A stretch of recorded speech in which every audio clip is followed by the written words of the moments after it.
Hello and welcome back to Cars of Glasgow. I'm Thomas and today you join me with this, the MG IM5. Now you may be wondering what is an IM5, what is an MG IM5, and in this video I'm going to give you a walk around tour of the car, show you what it's like in the interior, then get out on the road for a test drive. So stay tuned for this video. So let's start off with the name IM. Now you may be wondering what is MG IM? Well, in China and other markets, IM is its own division of the SIAC Group, sister company to MG. However, for the UK, because MG is over 100 years old, MG has built up a brand reputation and it's got a well-known name. IM is now sitting with MG here in the UK, so you can walk into your MG dealership and buy an IM product, and they are taking on the likes of some of the other premium EV competitors. Now, start off with the front end. You are going to notice that IM logo. It doesn't say MG in the front of the car. We do have aerodynamic style front end. We do have little fins down here, a little bit of black gloss plastic, air curtains, fin headlights with quite a large daytime running light. You can customise the signature for when you're unlocking the car, which I thought that was quite cool as well. Most cars do a little dance, but this one is the first one I've came across that you can actually customise the feature, and I think there's like 3 settings you can choose from.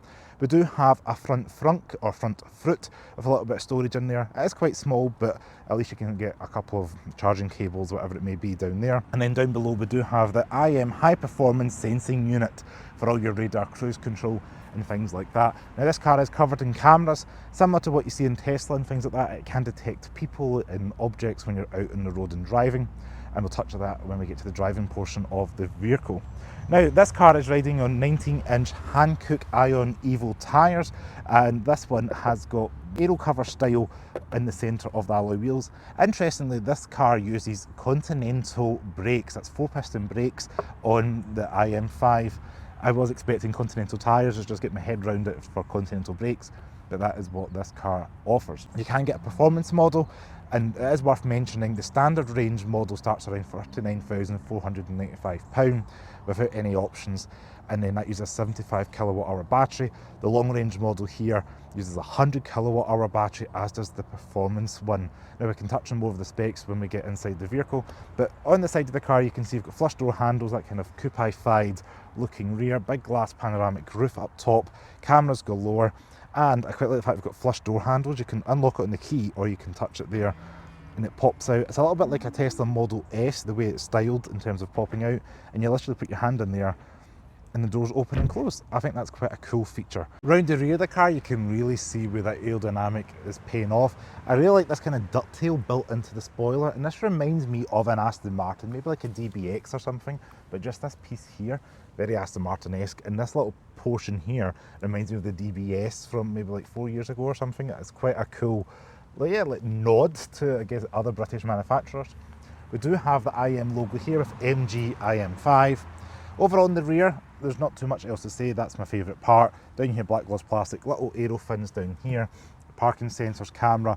You may be wondering how you're going to open the boot. Well, you touch this little button here, integrated into the IM logo, and you've got that hatchback body style there.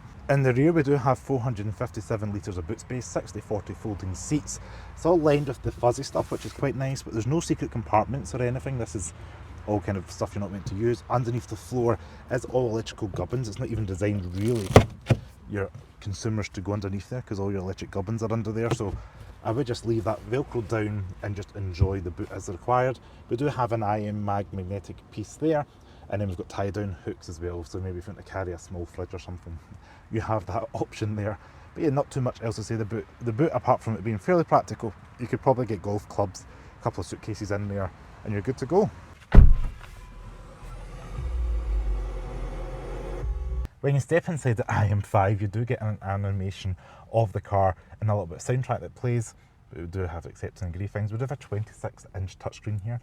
It's 2 screens technically, with a kind of merged piece in the middle. I have seen other products like your Genesis and Hyundai's do that, but I think it's quite a smart system, and some of the screens you're on, it does merge it all together. And there is no on-off button in this car. You literally put your seatbelt on, foot in the brake, and the car pretty much just comes to life like that, and you're good to go. Now we do have this touchscreen up here. It does have Apple CarPlay, Android Auto. You can have your things like your TikTok, Spotify, all through the screen here. Then we do have the driver instrument display in front. It's quite clear and crisp. You can see when you're out and about, like what's coming towards you, it maps out. A bit like what you see with Tesla and other MG products. You know, you can see cars, people, whatever it may be, all coming towards you. In the centre here, we do have the main hub, which there's no buttons in this car. We do have two knobs here on the steering wheel. Similar to what we see in Tesla, these can control things like your mirrors and have other functionality like volume control. What I do like is, similar to what we've seen with MG products, there is a shortcut button, so you can hit ADAS and you can hit close all, confirm, and it turns off all like the speed warning, all that good stuff, just turns it all off, and that turns all the safety features all off in one big swoop. Now you do have the customization option to put those widgets there. There's about 5 there you can choose from, and then when you're on the main screen you're able to go in and customize as well what you want them to be. I won't go full detail in this, but you are able to change a lot. It's quite a customizable car because everything is through the touchscreen. You can change the ambient lighting. There's over 200 colours to choose from. In the screen you're able to control things like your wipers, your mirrors, the heated mirrors. You can change your heated seats, ventilated seats, heated steering wheel. The entire interior of this car is using an artificial leather. However, the steering wheel, I have been told, is real leather. Now we do have heated steering wheel, which is just on or off, but we do have 3-stage heated seats and ventilated seats, and the rear seats are heated on this long range model as well. If you get your 2 fingers out, you can change the temperature quite quickly just by dragging up and down, and if you drag from left to right, you can change the fan speed from 1 to max, or you can like put it all the way down to 1. You swipe there, so it's a shortcut there if you just want to be driving and change temperature that quite quickly. Of course you do have the screen for that capability. We do have a wireless phone charger here with a little vent underneath, and this little bit of storage here. Now I have been told that IM will sell you products that can fit into there, like accessories. We do have 2 cup holders. We have a cool box under the armrest here, so you've got a bit of storage, or you can keep things cool for a day it's not rainy and cold. Nice, that leatherette material up there. I have noticed with no glove box in this car, like I did look hard and just could not see one, so I can't do a glove box test for a Cars of Glasgow video. But it is worth mentioning while we're touching the dash up, everything does feel soft and squidgy, which it kind of emulates that premium product this car is trying to achieve. We do have a funky geometric print on the door cards. Speakers all around this cabin. This car does have 20 speakers, plus it has that technology, a bit like noise active cancellation, so it makes the car quieter when you're out on the road. We do have electric door poppers with acoustic glass in all the windows.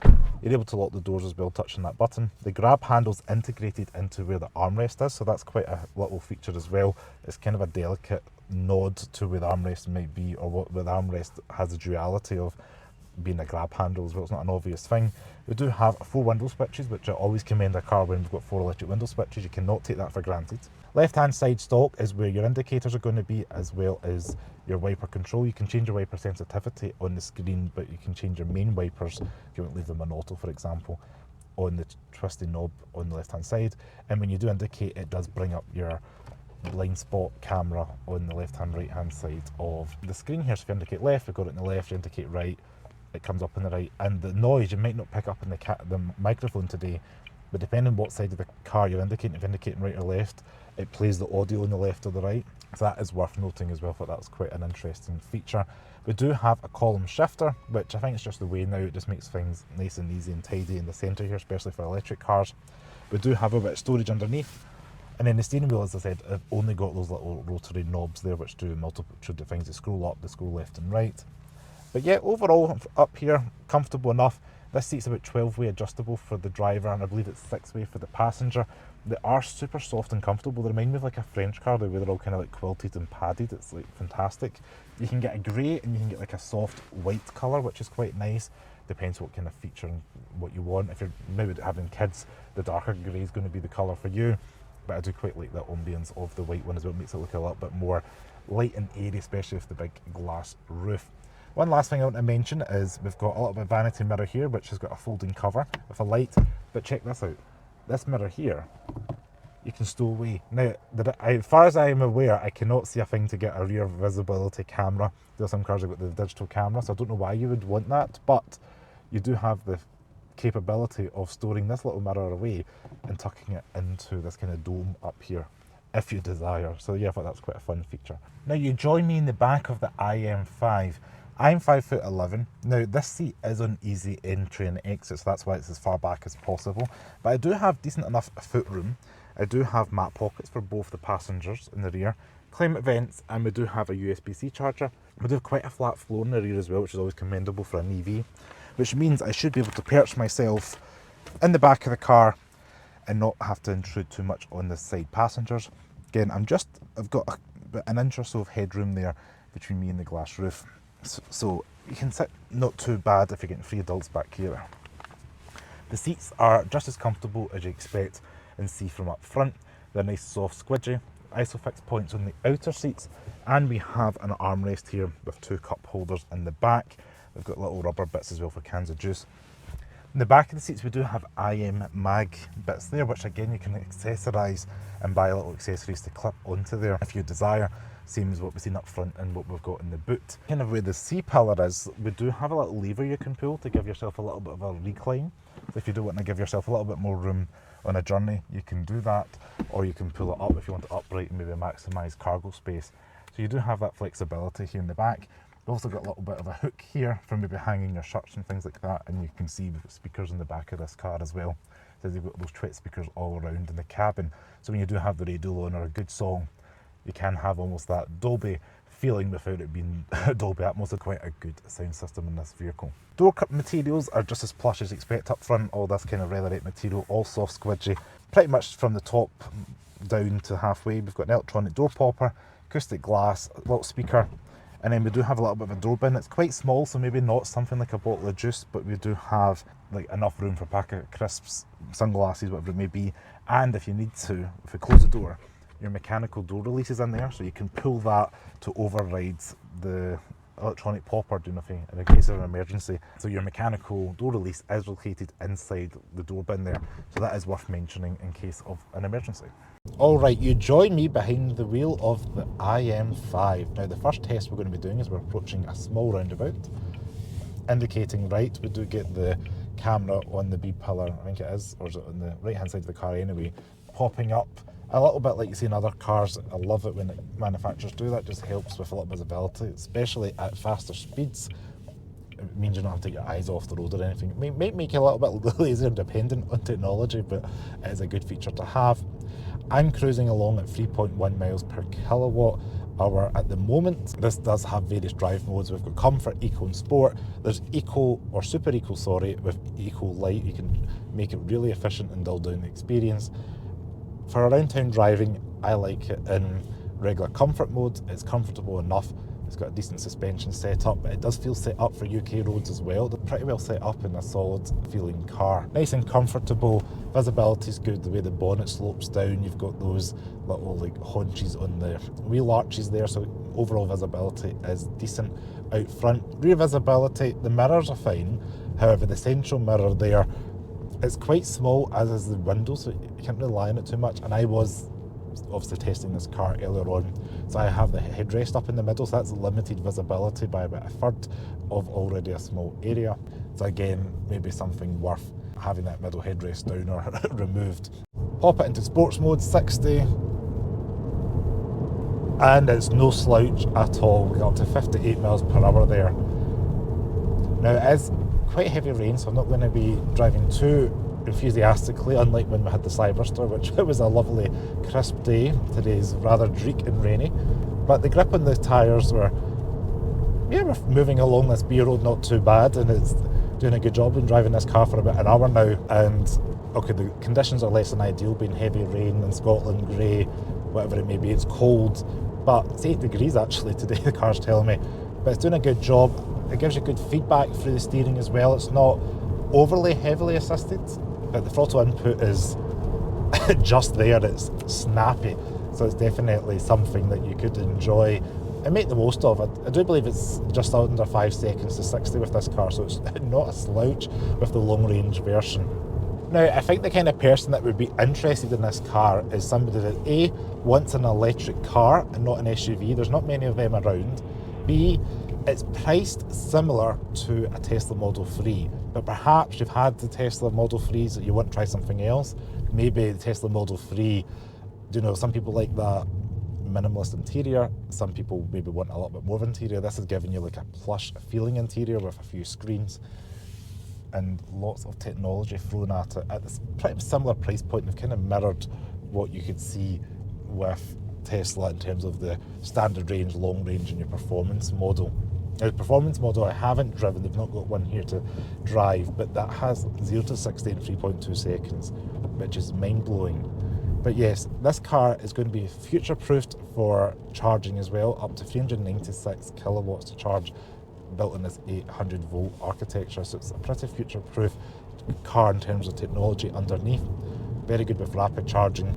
It's competitively priced as well. You know, I think the MG brand has got weight in the UK, and people may be wanting to move up from one of the other MG products and maybe get a more premium experience. And if you are looking for a premium EV, even if you're considering like a Polestar, an entry-level BMW i4, then I would suggest you have a shot and test drive of the IM5 and see how it does with you. So MG are working hard, carve their own way in this sector, and with MG IM5, I think this is a genuine premium alternative, and I do quite like what they offer. So, you know, the screen, the technology, the warranty, it just feels like a step above other MG products, but also you're getting a lot of car for the money. And I think if you had this in a company car list or something, you'd be really happy with it. Nice and easy to get into. There are lack of buttons maybe for me, but the touchscreen is customizable, and once I live with these cars for a short period of time. Once you have these cars, you're living with it after a couple of days. It's your car, you're going to know where all the settings are, and that's going to be the same for any of these cars with these touchscreens. It's not just unique to this one. Now, I will mention, while I'm parking the car up, the cameras in this car are pretty clear and fantastic all the way around. They're not at all... A, we've got 360 cameras with the top down view. B, they're clear, which I cannot say that for every 2025 electric car that I have driven in the past couple of weeks, never mind this year. The MG do a good job with cameras in general, and I think, again, considering the price point, we've got a good looking camera and system here. Just get myself all timed up. I'll put some overlays of the cameras so you can see it, but it's even got the MG thing where you get up to a system, it's even 29 inches away from something 26. I like that, tells you the distance there. Insert P for park on the gear selector, and we're good to go. I'm pretty impressed with the IM5. Also worth mentioning, when you're out on the road, the car does utilise that clever tech where it has that like active noise cancellation, like headphone technology, to make the car quiet. The brake-by-wire system is sharp and responsive, which is good as well when you're giving you confidence in the vehicle. It's maybe a little bit grippier than you expect at lower speeds, but it's definitely giving you confidence inspiring when you're out on the road and stopping from 60 to 0, maybe approaching a roundabout, something like that. So I just want to say thanks very much to MG Frasers of Falkirk for loaning me this IM5 for today's video. If you like this video on the MG IM5, please comment your thoughts in below. I'm curious what you think of it. And if you are interested in purchasing one, why not check out MG Frasers of Falkirk? The guys can sort you out. As always, stay safe, and I'll see you guys next video. Ciao.